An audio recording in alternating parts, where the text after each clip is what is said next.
Welcome to Trudge the Road, brought to you by livefrogged.com, firmly relying on God's grace every day.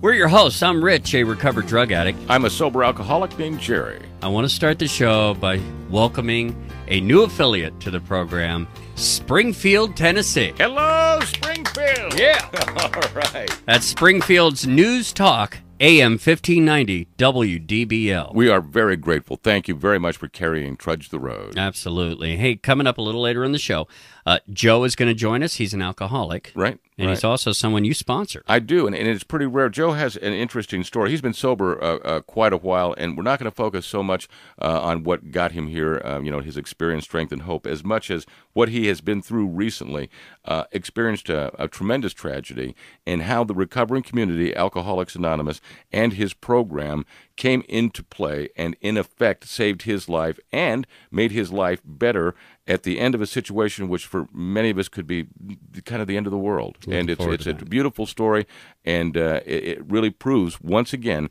that the program, that the 12 steps absolutely positively work in all aspects of our life. Dr. Joe coming up a little later on as well, and Dr. Joe is going to talk about a hole in your soul. A hole in your soul that the wind blows through. If you're a drug addict or an alcoholic out there, you know exactly what that means, and how a drink or a drug can close it up in just un momento, and how that stops working, and what we need to do to be able to, once and for all, bring that to conclusion. Right now, the topic is feelings. Nothing more than feelings. Feelings. And I believe you have a lot on this topic because, let's face it, us as addicts, feelings are always right here on my sleeve. This is the disease of the emotions. It is the disease of feelings, if you will. That's how significant it is.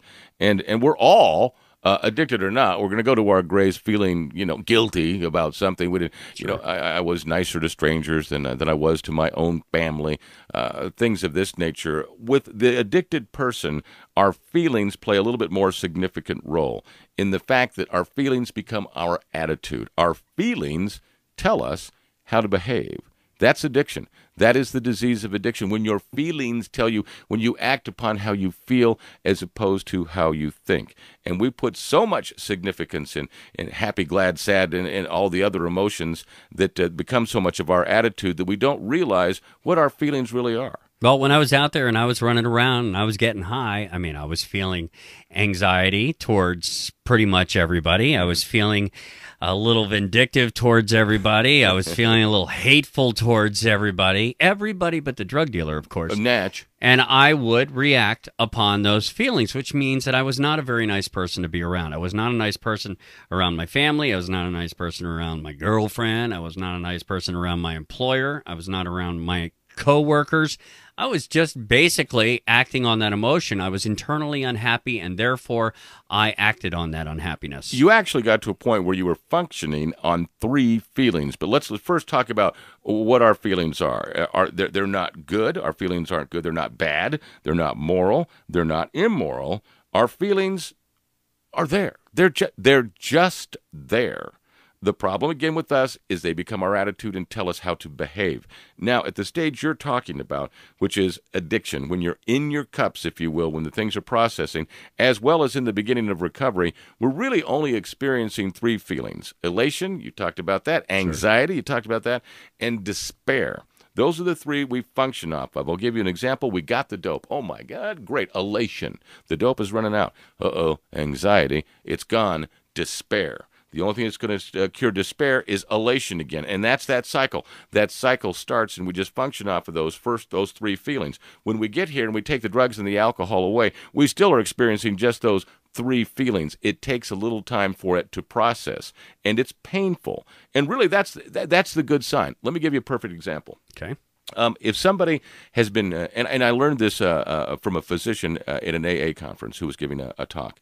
If somebody has been really burned badly in a fire, they're actually not in a lot of pain. The reason being is that the nerve endings have been burned. So there's no real need to use any type of narcotic medication at this particular stage. We're similar in the fact that when we get here, I wasn't feeling anything. I made sure that there was enough drugs and alcohol in me that I didn't feel. All right, so we'll kind of make that comparison. Now, when the burned victim is beginning to get better, it shows itself by pain. They start to feel pain. And what that means is those nerve endings are growing back. And that's a good sign. And how the docs and nurses help a burn patient is they stay there with them, hold their hand, tell them we understand, and we're going to stay with you until you get better. Well, we do the exact same thing, and the exact same thing happens in the recovering community, the rooms of Alcoholics Anonymous, is that the first sign that we're getting better is that we're feeling bad, that those feelings are coming back. It's a good sign. But they exasperate themselves rather painfully and rather negatively in the beginning. But it's a good sign. Just like the burn patient who is beginning to get better by feeling that pain, we're beginning to feel that pain, we're beginning to get better. Now, the difference between the burn victim and the alcoholic is when the burn victim is better, they don't go playing with matches anymore, as to where we just may go fire it all up again, Sure. thinking I won't get burned this time. But it is significant, and to understand that it's a timed process, and recognizing those feelings really happens within the steps, and especially in that fourth step, that counterintuitive move where I'm going to take a moral inventory of myself, of what I've done. And it's extremely difficult emotionally to do. It's not a hard process because Sure. you know what you've done, and you need to write it down and recognize it. And that is through this process. And what I've learned so much about it was always selfishness and self-centeredness. Everything I based on, every decision was based on me first, me. And any other feeling that may exasperate itself after that, be it happiness, be it anger, or whatever, I would react upon those feelings. And again, when you're basing all of your decisions on how you feel and instead of how you think, they're bad decisions. And there's one bad decision after another, that can be only covered up by using alcohol or drugs. Because what it does, alcohol and drugs, it takes my problems away. That's the difference between us and a non-addicted person. A non-addicted person may use alcohol to calm down or relax. For us, it's a little bit different. I may have huge problems, and I may drink. Someone may drink to feel better about them. Not me. I drink so that they go away, and I drink enough alcohol that I don't have any more problems. I was the same way. When it came to any sort of problem in my life, I immediately went and got high. It made me feel better about it. And It solved the problem. See, alcohol and drugs were the answer to our problems. They weren't our problem. They were the solution to our problem. Absolutely. And I shouldn't say it made me feel better about my problems. It completely wiped out my problems. I didn't have any problems. Until you sobered up. Well, yeah. Then when I came down, then, oh, of course, boy. and then you're feeling that despair. So what do you got to do? You get back up to that elation where you don't have any problems anymore. You're going to go to the dope man. You're going to go to the liquor store. You're going to use to solve your problem. To feel okay. And that's something that you had talked about before, is that, yeah, get high, I feel okay now. That's the difference, and I'll talk more about it with Dr. Troncalli. But the fact of the matter is, and if you go back to that very, very first time, that alcohol worked for you, maybe you were with some of your little friends and they got giggly or drunk behavior, whatever. You didn't. You got okay. For the first time in my life when I drank, the first time it really worked for me, it was the very first time I wasn't, petrified about what I did yesterday and terrified about what's going to happen tomorrow. I was okay with what was going on right now with who and what I was. And you weren't going to take that away from me. No, you're absolutely right. And, it comes from whatever childhood that I personally had, but I can remember the very first time I got drunk, exactly like you. Not giggly. I was cool with the whole situation. I was thrilled. Same thing when I get high, and same thing when I was out there, even later in life. Here I am in my mid-30s at the time, and I'm getting high. Why? So that I can feel okay. And it gets to the point that as the addiction continues, that it takes more and more just to get normal. And then it gets to the point where that's the best you can get is a little bit normal. And then that quits working. That's a dark day when the alcohol and drugs stop working. Our first reaction, got to use more. But it won't make any difference. You hit that peak, and that's it. Yeah, I hit the point where at the very end of my run, 10, 11 years ago, that I could no longer... it was taking more and more for me to get high, to the point of where I was going out. And let me just put it this way. When I first started, okay, and my addiction, for those that haven't listened to this show before, was cocaine and crystal meth. And when I first started, I would take a quarter, and I would split it between 3 people, and it would last all weekend. Mm-hmm. A small little quarter bag, $25. By the end of my addiction, I was doing an 8-ball of glass a day by myself, and I was still not reaching my potential of highness. I It could was- not get high, could not Yeah. get okay. Mm-hmm. I was still in that despair moment. Yeah, that's despair. And of course, me, I'm like going through an entire 8-ball by the end of the day.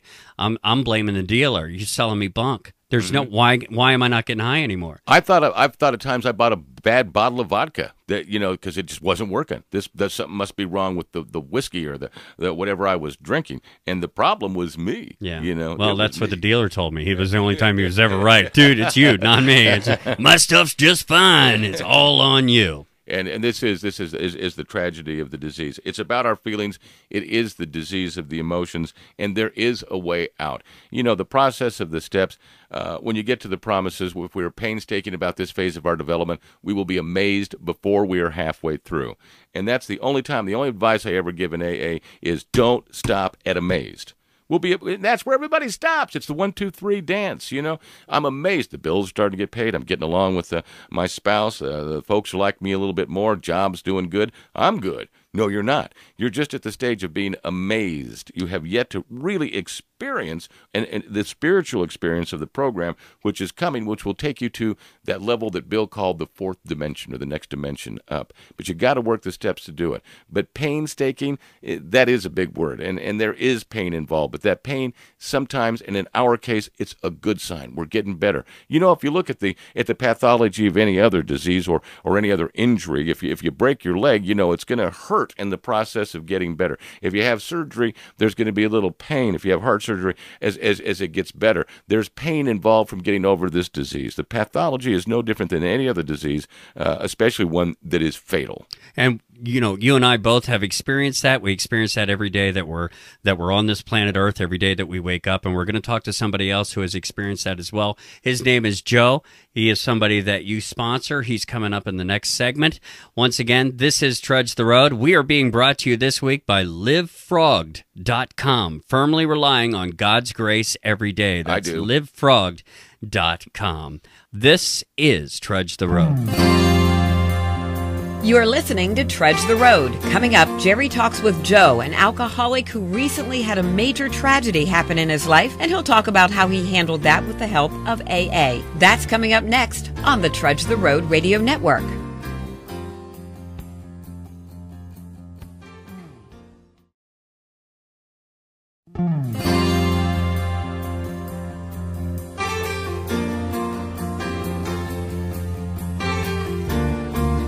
Welcome back to Trudge the Road, this week brought to you by livefrogged.com. That's livefrogged.com, firmly relying on God's grace every day, and we appreciate that. My name is Jerry. I'm a sober alcoholic, and our guest today, a good friend of mine, an old friend of mine, Joe is here. Joe, thank you very much for being on Trudge the Road. We appreciate that. You're welcome. Thanks for having me. It's kind of a unique situation in the fact that I'm your sponsor, and I really thought, I had to go through some prayer and a discussion with my own sponsor about it being appropriate to bring you on this radio program, and obviously we decided it was. And it's not so much to share your experience, strength, and hope, which we certainly hope that you will. You certainly have it, but to tell us a little bit about the culture of the recovering community, of what it's like to be a member of Alcoholics Anonymous, way outside of the fact that we go there because we need to stop using alcohol. That there is absolutely, if you will, a family, that there is a culture, that there is an understanding, a significant understanding, and by that I mean of the pain that we suffer that really is unidentifiable to people who don't have the disease. And that's cool, but we do. And that kind of encompasses us into a very unique group. And when a terrible situation occurred in your life, that reality came to its miraculous presence. And first, let's talk a little bit about what got you into Alcoholics Anonymous. You started as a young man drinking. Well, I started like most kids do, in high school drinking. I got caught one evening for underage drinking. Thought it was the last day of my life because I thought my dad was going to kill me. Mm-hmm. But fortunately, the drive from my parents' house to the police station where I was long enough that my dad, cooled off. He asked me if I learned a lesson, and I said, as I handed him my car keys, he said, "No, I don't want them. Did you learn a lesson?" I said, "Yeah, I did." My mind said, "Don't get caught." And the next night I was drinking again. You learned that. Spoken like a true alcoholic. Yeah, right. But no, and early on I could drink socially and have a good time. But it wasn't until later on when, you know, it gradually gets a hold of you. You know, each time you drink, it gets tougher, and you enjoy it more, and it gets tougher to get out of it. Then the day the joy is gone. Yeah. There is no more fun in drinking. And then you're drinking to get rid of things. You're drinking to try to help everything, and you know that it's not helping a thing. But you can't stop drinking. I remember when you walked into the rooms of Alcoholics Anonymous, you expressed to me the sense of worthlessness that you felt. I can't call it a career failure because I didn't fail at it, but it was disheartening that I wasn't able to prove my worth there, and that was one of the things that kind of sent me into a tailspin and made me drink more. At that point, I decided to do my own thing, and I wasn't going to work for anybody again that was going to let me go before I had a chance to prove myself. You know, kind of like that perfectionist thing. You know? And that was kind of like the start of my career drinking. You know, the drinking becomes a way of life. Yeah, a way of life. How did that affect the family situation? Now you have, of course, you're married and you have 2 children, and these 2 children you adopted in Russia. One was adopted in Russia. My son was from this area. You're using alcohol on a regular basis. You have a wife and these 2 children. How was the family affected by your disease?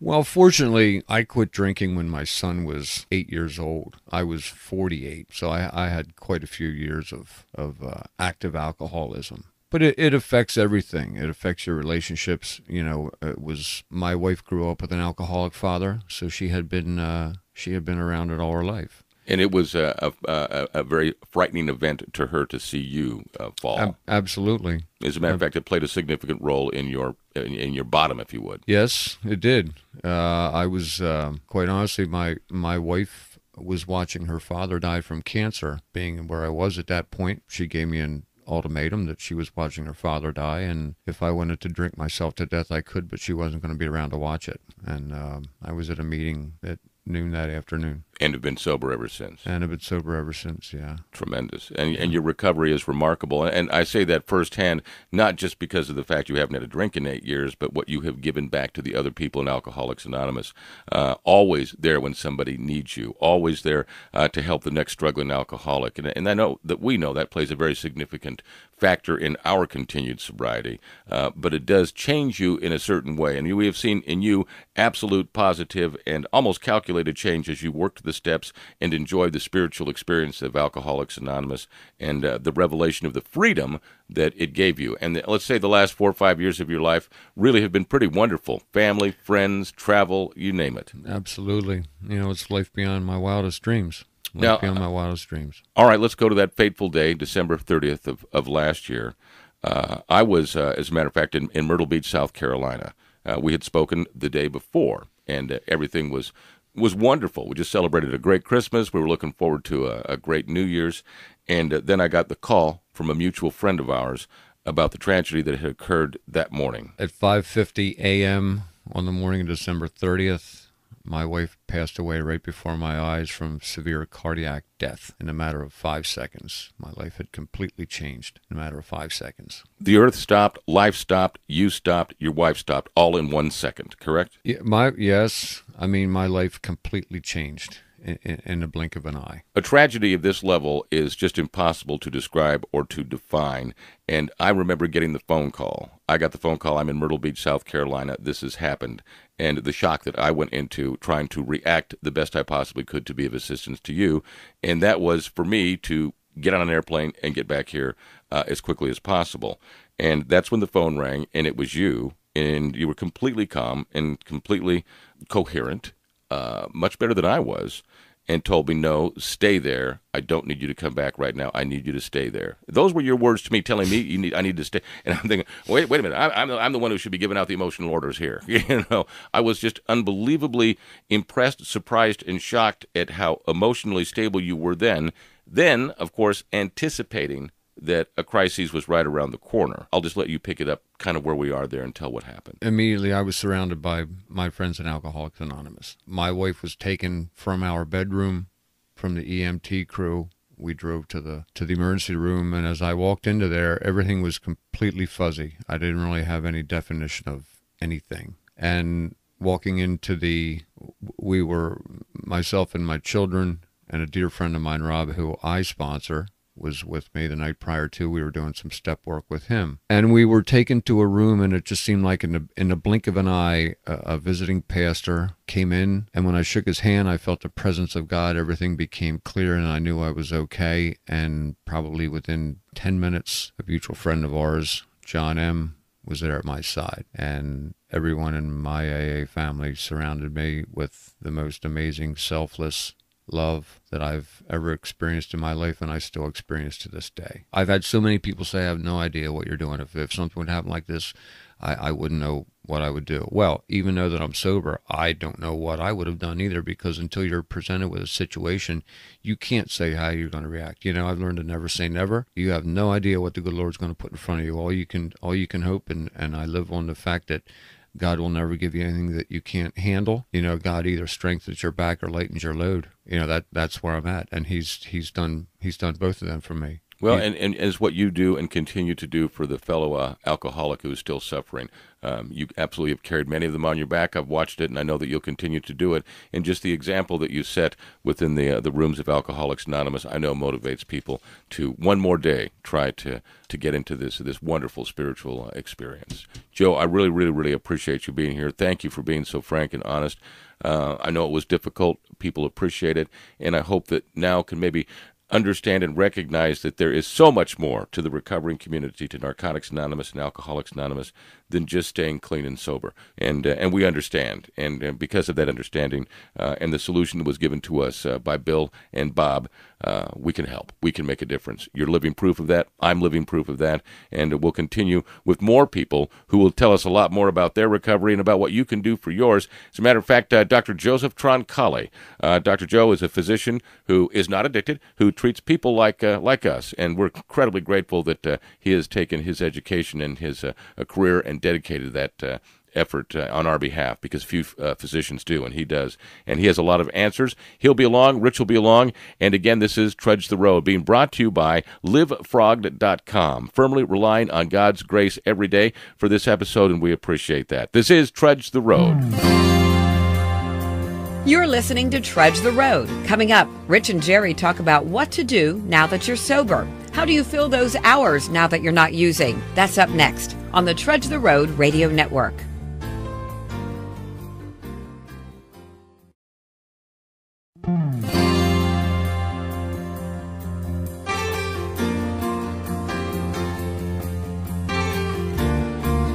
Welcome back to Trudge the Road. We're your hosts. I'm Rich, a recovered drug addict. And my name is Jerry. I'm a sober alcoholic. Trudge the Road is a program dedicated to people suffering from the disease of addiction, as well as our family and our friends. We're here to bring information and hopefully solutions for all who suffer from this disease. And a big thank you to our sponsor this hour, livefrogged.com. That's livefrogged.com, which means firmly relying on God's grace every day. Great website, great people, and it is a great cause as well. We certainly do appreciate them. Very much so. All right, here we are sober. Now what? And that's a big question. It's a big fear. You know, if folks are out there and they want to quit drinking and they want to quit using drugs, one of the thoughts and one of the fears that will cross your mind is, what am I going to do when there is no drugs or alcohol? What do I do to occupy my time? What do I do to have fun? And there's a few things we need to realize right up front. Number one, you don't know how to have fun. You don't know how to have fun. Right. You know what is fun? It's alcohol and it's drugs. It's cocaine and whiskey for me. That equals fun. And I don't know how, so I have to learn. And that is what we do, is we learn one day at a time how to start living a normal and healthy life. And that takes a little bit of practice. But the truth of the matter is, we're now in the Garden of Eden. It's how you look at it. It's perception. Now we can do anything that we want. There's just that one poison apple, if you would, alcohol and drugs. But that was everything for us. Our whole world was alcohol and drugs. That's been eliminated, and what has opened up is the door to experience life on life's terms and enjoy, via the spiritual experience provided in the 12 Steps of Alcoholics Anonymous, a life beyond your wildest imagination. Yeah, but I had no clue that I was in the Garden of Eden when I was sitting right in it. I mean, to me, I had just given up this life where it was, as bad as it was and as negative as it was exciting to me. And plus, it was all I had known for all those years. It's all we know. Yeah, so, I mean, when I wasn't going out and living life on the edge, suddenly my focus, at least in the beginning, for the first 90 days, saying do 90 and 90. First 90 days, I'm going to meetings, I'm focusing, I'm trying to stay away from all those bad influences. I'm trying to overcome the Jones that I feel because I want to get high, or, you want to take a drink. You got to get through all that. But when things start feeling a little bit better and you started feeling comfortable, at least in my case, that's when my mind started going a little crazy because I wasn't filling it with, as you say, whiskey, drugs, strippers, whatever. Right, because and I don't need to have a drop of alcohol in me to be drunk as a monkey. It's all about my thinking. Right. That's where the problem is in my between my ears, and it always has been. Just beginning, staying sober in itself really is a full-time job. You talked about those first 90 days. I mean, there is so much going on with your body, with your brain, with your environment, with your culture. It's extremely difficult, but it's also very exciting. But there comes that time when there is a little bit of comfort because you're doing the steps of Alcoholics Anonymous, that you want more out of life. That's only natural. I want to taste some of the happiness I witness inside of my world. I want a piece of that, but I just don't know how. So again, it comes back to our program of action, which is small steps, which is, acting our way into good behavior, not trying to think our way into good actions, one bit at a time, and learning from other people. Where do you find those people? Within the culture of the recovering community, within the rooms of AA and NA. Those are your people. Those are the folks who understand you anyway. They understand your pain. They can relate. They know. And they have learned and are willing, even though they may not, because of selfishness and self-centeredness, invite you along. You just go, because they assume you are anyway, and become part of the inner culture of the recovering community, who has fun, who goes out, who does things, who takes care of each other. And once you begin to become part of that process, you will assimilate into what is a normal and healthy lifestyle, and you'll begin to appreciate that normal and healthy lifestyle. And when that level of appreciation occurs, there is you quench more of my thirst. Let me learn more. Let me experience more. It just takes time, open-mindedness, and willingness, and the world is yours. You can do or be anything that you want, anything, because you've got a power greater than yourself that can provide for you, as long as you're making, decisions which are based in a healthy manner as far as the rest of your life is concerned. Well, I'm going to tell you that, that sounds great. And we're both in recovery and we're both sober and we both know these things. But what do you say to the person that is deep in the darkness of their addiction, as I was? And if I was to listen to you say that while I was in my addiction, I'd be like, yeah, maybe that's good for you. But that would never happen to me. I cannot imagine a life where I can be happy without drugs. Because as I mentioned to you before, there was a time in my life when I was offered jobs. I've been in the radio industry for 25 years. I was offered jobs out of market in a different state. And the first thing that I thought of when it came to taking that job is, will I be able to find a connection when I get there? Because that's how deep my addiction was. So what do you say to somebody when you're talking about these things? Because I don't believe I can ever achieve that. I don't think you can say anything to them. If somebody wants to get sober, you can't say anything wrong. If somebody doesn't want to get sober, you can't say anything right. What you have to hope for is what is called the jumping off point. And the jumping off point is that point where I can't live with it and I can't live without it. I can't live with alcohol anymore, but yet I can't live without it. That's the jumping off point. And it's a very dark place to be, but it's the end. It's the point of surrender, where you really don't have any choice. Look at your record. Look what has happened with living with it. Now I have to live without it. There is a little bit of faith here in making that jump, and you can develop that faith just by simply looking at those who are around you within the recovering community. It's working for them, and this is not an exclusive program. Everybody is entitled to its benefits if you do the work. So look at your peers, become involved, become right in the middle of Alcoholics Anonymous, and these questions that are so overwhelming because of the feelings that we attach to them will become, in retrospect, really pretty small things. We blow everything out of proportion. This is the disease of magnification. It's that innate sense of fear that we have. It's part of the pathology of the disease of addiction that scares us into behavior that is abnormal. And as we progress in the steps of Alcoholics Anonymous, that fear is reduced. And then we're also presented with people in be they our sponsors and our peers within the group who are living a normal, healthy life. And we simply do what they do. Take the next right step. Look at that good example. Follow that. And after a while, again, in retrospect, you look at, why did I think this was going to be such a big deal? Because it's not. It's good. It's wonderful. It's healthy. It's freedom. I can tell you that, yes, I agree with everything you just said. I just know that back when the drug was my girlfriend, the drug was my wife, the drug was my sister, the drug was my everything. Everything in my life was that drug. So when I started picturing life without that drug, it was this big, vast emptiness with nothing but crickets playing. So it brings us to the question you asked. We're sober, so now what do we do? Again, we got to learn. You have to learn how to have fun.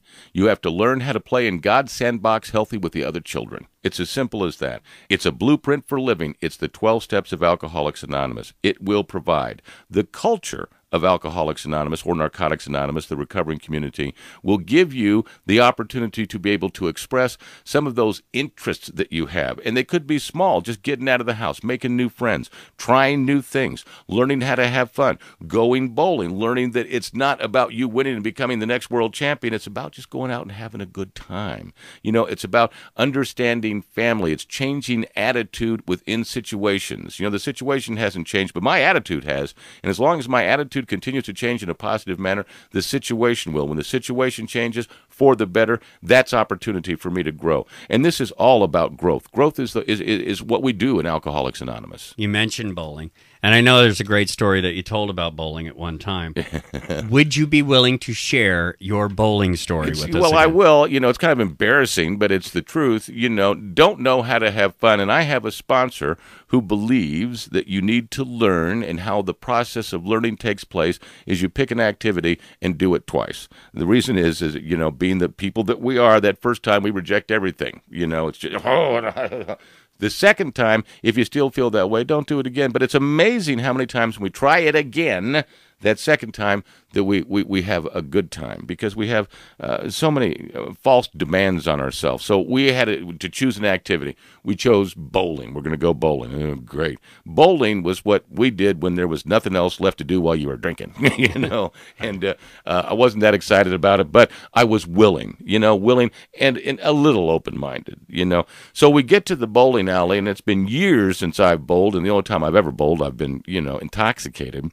And I take the ball and I step out onto the lane, and I'm not happy about being there. There's a lot of noise and children, and I'm a little bit uncomfortable. And I take that ball and I chuck it down the lane, and boom! I mean, those pins splatter. Wow, what a strike. And I remember saying to myself, you're pretty good. You are good. All right. And other people said, wow, that was amazing. Yeah. Well, I get up there again. I take that ball. I roll that thing down the lane. Boom! Pow! Strike!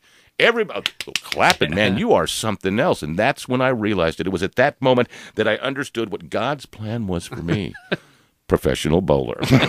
This was the gift I'd been looking for, and I had found it now at the Bowlerama. Yes, professional bowler. I get up there for the third time. I roll that ball down there. Boom! Strike. The pins go flying. People are clapping. All right, I'm going to become the world champion. I am going to be Dick Weber. I'm going to be the guy. All right, now I'm going to have an entourage. I'm going to need some people to go along with me. So I'm looking around at my friends and going, not these losers. I got to get some new friends, and we're not going to wear those stupid bowling shirts. We're going to have real cool shirts. They're going to kind of look like this. And, we'll base the whole thing. I'll live in Vegas. We'll come out of Vegas. What kind of a car should I drive? World champion bowler? Escalade. No, Corvette. That fits more bowling. And this is what's going through my mind. Well, I get up there the fourth time, and it didn't roll a strike. And I got the fifth time, and didn't roll a strike, didn't pick up the spare, and all of a sudden the folks have started losing interest in my ability, and I'm like, ow, dig me, you're not paying attention. What? I'll get it this time, and it didn't happen, and then I ended up just being an average bowler who got lucky on 3 strikes. But that wasn't the way I looked at it. I looked at it as I had lost my title as world champion. I had lost my career, was based out of Vegas where I was driving a Corvette. I'd let down all of my friends who were on the entourage, and now I have all these really cool bowling shirts with nothing to do with them. That was my end of the evening, and that's insane. When that's how I felt when we left. Everybody else just had a good time, So we went bowling again the second time, and I remember that the children that I thought were so annoying before, I just heard the joy of them having a good time and screaming and running up and down and just being kids, and folks just out having fun, throwing the ball, eating some good food, and just being with each other. And it was a wonderful feeling, a feeling that I really don't think I'd had before. And the feeling was simply this: I was having a good time. It was fun. And I'd never done that before, because to me, you couldn't have fun unless you were loaded. And what I understand today is I never had fun because I was loaded. And now, with that one little experience that just was growing and growing and growing and growing, and today, my life is filled with art and music and friends and activities, and it's rich. It's a rich life, and I'm just so grateful for it, and I owe it all to Alcoholics Anonymous, the 12 steps. So you can have fun when you get sober. You can have fun that you... So once I break up with my girlfriend, the drug, yeah, there is a life out there. There is a life out there, and that's a promise. It's in the promises. You will be amazed. There's no question about it. If you could just package up that feeling that you get when you get it, when life is for maybe the first time, maybe you're 50 years old, and for the first time you are enjoying life on life's terms. It is such a rich feeling. And for us, if you could bottle that feeling, it would outsell any drug or alcohol ever made. But the beauty of it is you can't. It's your soul. It's God. Coming in and filling that void, like Dr. Joe talks about, the hole in the soul where the wind blows through. He'll fill it, and then when he does, it's those simple things in life you can really, really enjoy. We were at the beach last summer, my daughter, my son-in-law, my granddaughter, and I, and we were just at the beach, we were just there, and I was sitting there, and I was looking at my child, and how incredibly grateful I am that this beautiful young lady is part of my life and is part of me, and her fine husband. He's a fine young man, and I looked at this granddaughter, and we weren't doing anything. We were just sitting there on the beach, and I only wish I could articulate the feeling that I'm recalling right now, that I can go back and bring that feeling that, man, it's God touching my shoulders. I don't know what it is, but I don't even know. Maybe it's just for us, for addicted people, that we can get to that point where we can take it the opposite way and feel so deeply and appreciate the wonders of life and the gifts that God gave us, and family and friends, and the simplicity of life, and how incredibly fulfilling that can be. Difficult to describe. It's in the promises of Alcoholics Anonymous, and it's there for everybody. So if you're having a problem, or you know someone who is, a good step is to go ahead, try to find yourself a meeting, NA, AA, depending on what your issue is, or maybe like me, when I first started, I started going to AA meetings, even though my issue was drugs. Mm-hmm. I love that story. I love the bowling story, and I just think it's a great analogy. It's us. It's who we are when we get here. Yeah, it's a great analogy, and of course the story of your daughter as well is because we put ourselves through so much that when we finally start living, I think there's such a great appreciation for it. At least I feel that way. And of course it all started for me, as it started for you, by finding ourselves in the rooms of NA and AA. This is Trudge the Road. Once again, a big thank you to livefrogged.com, firmly relying on God's grace every day. That's livefrogged.com. Want to thank Matt, the producer. None of this would be possible without his expertise, patience, and kindness. Kindness? He needs all of them. Trudge the Road. We'll be back in just a moment. You're listening to Trudge the Road. Coming up, Jerry and Dr. Joe talk about the hole in your soul where the wind blows through on the Trudge the Road radio network.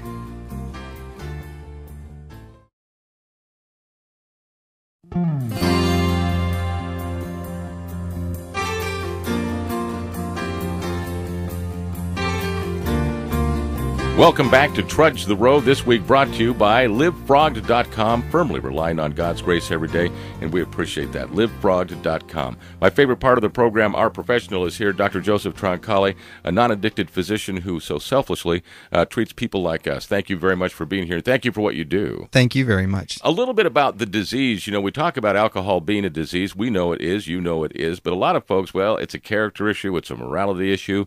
And in Alcoholics Anonymous, and it's been for many years that there was a hole in my heart with the wind blowing through it, I think certainly describes the feeling. And, of course, a couple of drinks always solve that. Could you, if you would, Doctor, explain a little bit about this being a disease and a little bit about that hole in the heart or the soul? Absolutely. I think that the business of having a feeling of emptiness in the disease concept of alcoholism really is kind of at the heart of why people would drink in the first place. In other words, generally speaking, people, whether they're alcoholic or not, would try to alter their mood state because of either some sort of past trauma or because they feel some sort of inadequacy or whatever. And most alcoholics will tell you that if they started drinking, that would either boost their confidence, make them feel more at ease, take care of their anxiety, and that sort of thing. What I wanted to say before kind of getting into that is that it's important for people to understand that the whole concept of a disease in alcoholism has to do with that part of the brain that does have to do with your anxieties, with your fears, with all the things that make you not feel like you're really an adequate human being. And so once a person learns how to self-medicate and actually think that they feel better, then why not go ahead and do that? Because it's obviously giving them some sort of a positive feeling or whatever. An example of my own, when it came to problems, if it was I couldn't make the mortgage, I couldn't make the child support, I couldn't do whatever, those problems would become so overwhelming that I would, and it's almost innate, I would know that a couple of drinks would not ease those problems. It would take them away. If I drank enough, they were gone. Those problems were gone, as to where I believe that the non-addicted person may experience some relief. But for me, it was a sense of that I was all right now. Absolutely. And I think a lot of people talk about addicts as having the gift of compartmentalization. And so addicts in some way are able to kind of switch over to a completely different reality once they're under the influence. And it's like they're a different person, whether they believe they are or not, or whether they're even aware of that or not. They may not be consciously aware of that, but at some level, just like you were saying, all of a sudden things changed. And so why not be in a state where you don't have to worry about bills or where you don't have to worry about child support and all those sorts of things when you can get there just after a few drinks, or you can do a few lines or whatever. You can actually basically go off into a new place. And really, if you look at literature, classic literature and that sort of thing, that's the fantasy that almost every human being has, that they can sort of forget all their troubles and go someplace else. Well, instead of having to get on an airplane or something like that, or win the lottery, you just have a few drinks. I mean, what's easier? But I think what that's all about is that the only reason that people are going to go there in the first place is that they know that that's available to them. And as you stated, if you're not an alcoholic and you're not that compartmentalized, all it does is it either kind of alters your mood. It might make you feel better, but it doesn't take you to the place where you were just talking about. And so those parts of the brain that we've talked about in the past on this show, having to do with memory and rage and emotion and all these sorts of things that are all tied in with the addiction and the disease of addiction, all come together really right about what we're talking about. In other words, people wouldn't do this if it didn't get them something in return. And what it's getting them in return is basically an escape from reality, and it feels like they're filling up that emptiness or that fear or those emotions that are all negative, or all the things that they got traumatized with. All of a sudden they disappear. That sense of worthlessness is what I had. I felt a sense of, and as soon as alcohol came in, that went away. Absolutely. And so what's worse than feeling worthless? Right. Practically every addict that I know, and the other problem is that becoming an addict then continues to add to your sense of worthlessness. It's sort of like the only thing that you're getting out of being an alcoholic when you're not drinking is you just become more worthless. Right. And so it's a vicious cycle. And really, that's why AA and the rooms and getting people to hear something that's positive about them, or that there's hope or whatever, may be the first time that they understand that it's not just alcohol that's going to get them out of this whole problem that they're having of feeling worthless. I believe that when I got into the rooms, I knew exhilaration and despair. I think those are the only two things that I knew. And that's that compartmentalization that we were just talking about. In other words, you're either on or you're off. One or the other. Right. And when you're off, let's just say, in other words, like you're feeling worthless, there's nothing worse than that. And it feeds on itself, and bad things start to happen to you, and it becomes a negative emotion that just continues to spiral you downward. Now, will drinking actually help you in reality? No, of course not. But you at least get to forget about it. It takes the pain away. Absolutely. And that there is a significant amount of pain. It's difficult to define. Let me, if we could go back, when I was a child, before the alcohol started, there was that living in my head, that fantasy where, everything was good. My brothers weren't problems, and we lived in a nicer house, and Dad had a good job, and he didn't drink. All this, and I could sit there and live in my head. And as soon as alcohol was introduced, the only thing I can relate it to is it was a black and white movie that became color. As soon as that alcohol went in, the fantasy almost became a reality. Yes, and again, part of using mood-altering substances is that it does create, at least for a time, some sort of a euphoria. And alcoholics and addicts tend to be able to pick up on that euphoria in a very unique sort of a way. In other words, it did something for you that it doesn't do for non-addicts, non-alcoholics. And that's a real magical sort of a thing. And I can tell you from experience in dealing with lots of addicts and alcoholics is that when people get to their drug of choice, they can go back to that first time when they got high or they used, and they will say, I became a different person. For the first time, I felt normal. And that's a very scary thing for me to hear on one hand, because I know, well, then they've got the disease. And on the other hand, it's at least something that we can use as sort of a handle to try to help them, because we can tell them, look, you don't have to actually have this drug to be normal, but that was your experience. And so I can't negate your experience, but I want to help you with that whole concept, because it really is this whole kind of a fantasy that they're making up about the drug as well. And it becomes so ingrained. And, again, we talk about war stories and AA meetings and that sort of thing, where people really glorify this getting high and that sort of thing because it was glorious to them. There's no doubt about that. But where it got them in reality is not glorious at all. This statement, drinking to preserve my sanity. And it's so difficult for me to explain, and maybe you can, but I know that there were times when the level of insanity or the uncontrolled emotions that I was experiencing were telling me to do some things that were really pretty dangerous, and that the alcohol calmed that down, if you will.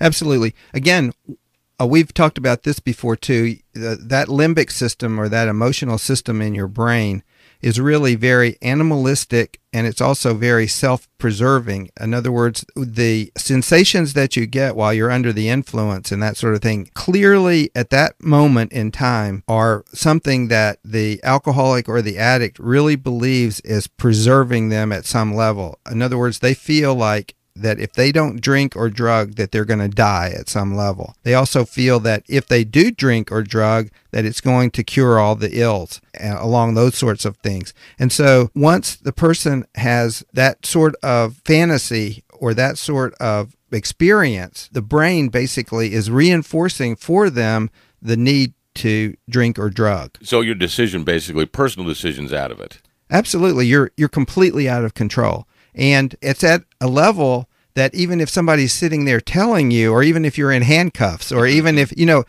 everything in reality might be telling you the opposite thing, but in your head, you're not going to get knocked off of that. And again, if you could interview a lot of addicts or alcoholics, as I've done, you can speak logically to them. But if they're under the influence, or even if they're in that euphoric recall, there is no communication going on. They have an idea about how things are and how reality is at that particular moment, and you're not going to knock them off of that. No, you're not. And it's based on how I feel, not how I think. Absolutely.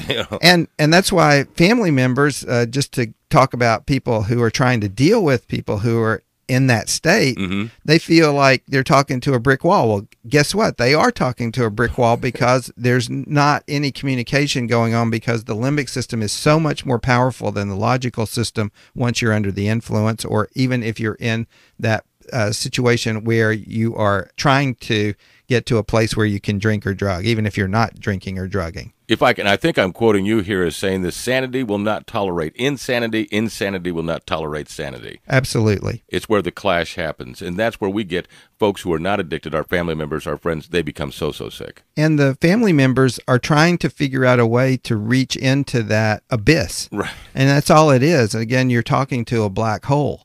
You're not able to engage with somebody who's either under the influence or who is basically thinking about drinking or drugging or whatever, because their whole sense of reality has nothing to do with what's really going on. In the process of recovery, I was left, when I got here, I still kind of had those two feelings. I knew what euphoria was, I knew what despair was, and it took a little time. Working the program of Alcoholics Anonymous was significant, but I understand there was a lot going on in my brain, and it was a healing process. Absolutely. And so it's not, again, the only reason that we're sitting here talking, trying to help people is that obviously the whole black and white thing is not how people have to live. There is the gray area, there is recovery, there is hope. And so brains are plastic. In other words, they used to think that once you ruined a brain cell, it was gone forever and that sort of thing. What we're finding out from a scientific standpoint is that brains can heal themselves, and people can change the way that they think about things. The whole concept of Alcoholics Anonymous basically proved that. In other words, what they got people to do was make a behavioral change, which the person didn't want to do. In other words, nobody likes to make a searching and fearless moral inventory. But you get somebody to do that, and all of a sudden things actually start to change, and actually brain chemistry changes. And they've shown this with, SPECT scans or all these sophisticated brain scans, that actually, if you can get somebody to do something, even if they don't want to do it, counterintuitive. Everything's counterintuitive. So whatever feels right, just do the opposite and you're going to be okay. And to try to get somebody to really believe that, especially an alcoholic or an addict who's, again, in a complete fantasy world, and to get them to say, what you've been doing obviously is not working for you. And sometimes they get that part, but to actually get them to do the counterintuitive part is actually asking them to go against their hardwired system. But you can rewire the system. And I fought it tooth and nail. But when I finally gave in, and I gave in because there was no other alternative. It was either that or die. Yes. And that's a place I hope nobody has to go. And one of the reasons we're here is so that you don't.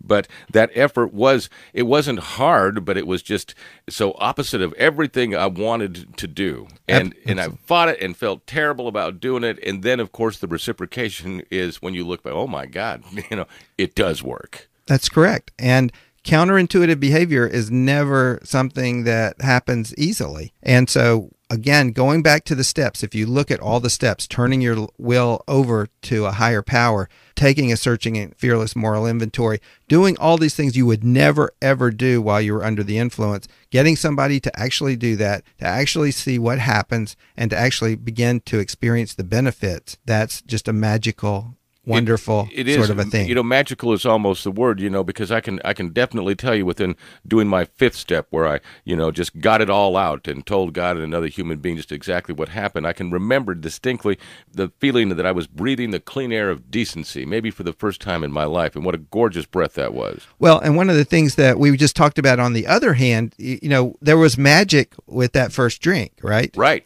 So right. that's a type of a magic, but there's also the real type of magic, which is when you're actually taking somebody out of that false magic and you're getting them into a type. See, in other words, the reason that the hole in the soul is able to be healed by things like AA is alcohol is a temporary fix for that hole. Actually, working the steps is a permanent fix. But they're both fixes and they're both magical. But which magic do you want to choose? Sort of the black magic or the good magic? You can't say anything better than that. Ladies and gentlemen, I am so honored that you are here, Dr. Joseph Troncalli. We are so in debt to you, to your wisdom, to your dedication towards people like us. I just can't thank you enough. Always a pleasure. Ladies and gentlemen, Dr. Joseph Troncalli, a physician non-addicted who treats folks like us. We are so grateful for that. And this is Trudge the Road. We'll be back in just a moment. You've been listening to Trudge the Road, brought to you this week by LiveFrogged.com, firmly relying on God's grace every day. That's LiveFrogged.com. If you have any questions about this week's show, feel free to go to our website, RecoveryForLifeChannel.com. On the contact page, you'll find Jerry, Rich, and Dr. Joe's email addresses to contact them directly. And thanks for listening to Trudge the Road on the Trudge the Road Radio Network.